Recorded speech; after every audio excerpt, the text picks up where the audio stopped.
কিশোরগঞ্জ 7 দিন থাকার পরে সে আমাকে বলে, সবাই জেনে গেছে তুমি বাড়ি যাও, আমাদেরকে সবাই মেনে নিয়েছে, তুমি বাড়ি গেলে আমাদের বিয়ে দিয়ে দিবে। আমি অনেক কান্না করি, আমি সবকিছু ছেড়ে তোমার কাছে আসছি, আমি আমার পরিবারের কথাও একবারও ভাবিনি, মান সম্মান কোনো কিছুর কথা ভাবিনি। তুমি বলছো, আমি সাথে সাথে তোমার কথা শুনছি, তুমি বিদেশে আছো, তাও তুমি বলছো আমি বাড়ি থেকে পালিয়ে আসছি, তুমি আমাকে ঠকিও না কখনো। তখন সে বলে, তুমি বাড়ি যাও, আমি তোমার পাশে আছি। তার উপর আমার অনেক বিশ্বাস ছিল। আমি বাড়ি চলে আসি। সে বলে, তুমি আমার মামার বাড়ি যাবা। তার কথা মতো আমি তার মামার বাড়ি যাই। সেখানে যাওয়ার পর তারা বলে, তুমি তোমার মায়ের কাছে চলে যাও। আমি বলি, কেন, আমাদের বিয়ে পড়াবেন না? বলে, না। আমি আমার বিএফকে ফোন দিই, কিন্তু সে ফোন ধরে না, আমার কোনো কথাই শোনে না। আমি বলি, আমাকে বিয়ে করবে বলছে, ওর জন্য আমি মান সম্মান পরিবার কারোর কথা একটা বারও ভাবিনি। ও যদি আমাকে বিয়ে না করে আমি মরে যাব। আমার মা বোনরা থানায় যায় ওদের নামে মামলা করার জন্য, যে আমাকে 10টা দিন নিয়ে এখন বলে বিয়ে করবে না। গ্রামের মানুষ বুঝেনি তো কি বলতে পারে।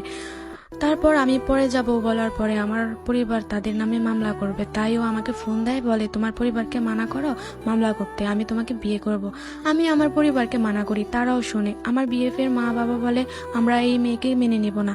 2 দিন পরে গ্রামের মানুষ বিশাল সালিশি বসায়, ওইখানে আমি আমার সব কথা বলি। যখন ছেলেকে ফোন দিয়ে জিজ্ঞাসা করা হয় তখন সে বলে, আমি ওই মেয়েকে বিয়ে করব না। আমি ভাবতেও পারিনি এরকম কথা বলবে। ওখানে প্রায় 100 মানুষ ছিল, কেউ ছিল না আমার পাশে, কেউ প্রতিবাদ করেনি। আমরা গরিব বলে, তারা অনেক ধনী ছিল, তাদের ভয়ে কেউ কথা বলতে সাহস পায়নি, অনেক কান্না করছি। পরে আমাদের পাশের এলাকার কিছু ভাই ছিল, তাদেরকে আমি ভাই ডাকি, তারা আমাদের সাহায্য করে। পরে আমরা আমার বিএফদের পরিবারের সবার নামে মামলা দেই। তাদের এতটাই শক্তি ছিল যে থানায় আমাদের মামলাটাও নিতে চায় নাই। বললাম না, যাদের ভাই ডেকেছি তাদের জন্য মামলা দিতে পারছি। মামলাটা ছিল ভালোবেসে বিয়ের কথা বলে ঠকানো। বিশ্বাস করেন, আমার পাশে কেউ ছিল না ওই ভাইগুলো ছাড়া। কিছুদিন চলতে থাকে, আমি তার সাথে অনেক যোগাযোগ করার চেষ্টা করি, কিন্তু সে কথা বলে না আমার সাথে। মামলা চলতে থাকে, তার পরিবার মামলা শেষ করার অনেক চেষ্টা করে, আমাকে অনেক টাকা দেওয়ার কথা বলে। আমি বলি, আমি কি টাকার জন্য ভালোবাসছি? তার আর কিছু করতে পারিনি, উকিলও আমাদের পক্ষে ছিল।